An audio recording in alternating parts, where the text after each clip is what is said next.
دخل علينا عيد الأم مدرجا بدماء الأبناء وحرقة قلوب الأمهات، فهذه ثكلى وأخرى تبكي زوجها وثالثة فقدت ابنها الذي يعينها ويرعاها.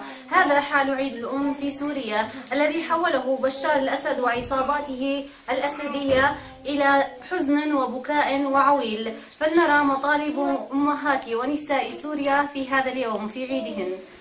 ما مطلبك في يوم عيدك؟ أتمنى بإعدام بشار وإسقاط نظامه. وكذلك أم أخرى أم شهيد نرى مطلبها. ما مطلبك في يوم عيدك؟ أتمنى أن يزول نظام الطاغية بشار وتكون نهايته كنهاية القذافي. وكذلك أخرى نرى مطلبها. ما مطلبك في يوم عيدك؟ بتمنى الله يحرق قلب أنيس وأسماء على أولادهن مثل ما انحرقت قلوبنا، ويشربن من نفس الكاس اللي إحنا شربنا منه، ومرارة الفراق يعرفن شو هو. هذه أم شهيد ترفع لافتة أمهات الشهداء صامتات لن نركع إلا لله. لنرى أم أخرى. ما مطلبك في يوم عيدك؟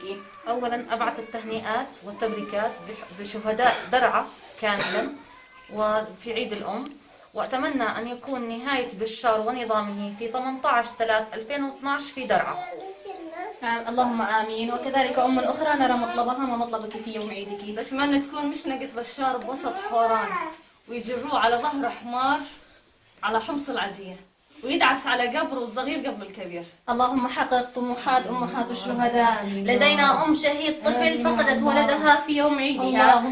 اللهم يا رب الأمة، اللهم يا رب الأمة فك الغمة، يا رب الأمة فك الغمة، يا رب فك الكرب عن الشعب. اللهم عليك ببشار وأعوانه، اللهم انصرنا عليهم، اللهم شتت شملهم وزلزل الأرض من تحتهم، اللهم بحق دموع الثكالى ودموع الأرامل وأمهات الأيتام نسألك الذل بشار يا الله، نسألك الذل بشار بن أنيسة، وانصر الشعب السوري يا الله، وكن معنا ولا تكن علينا.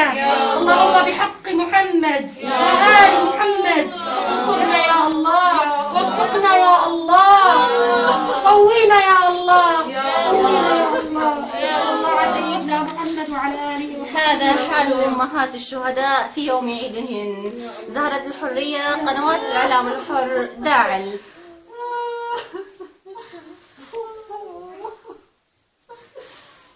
يا الله.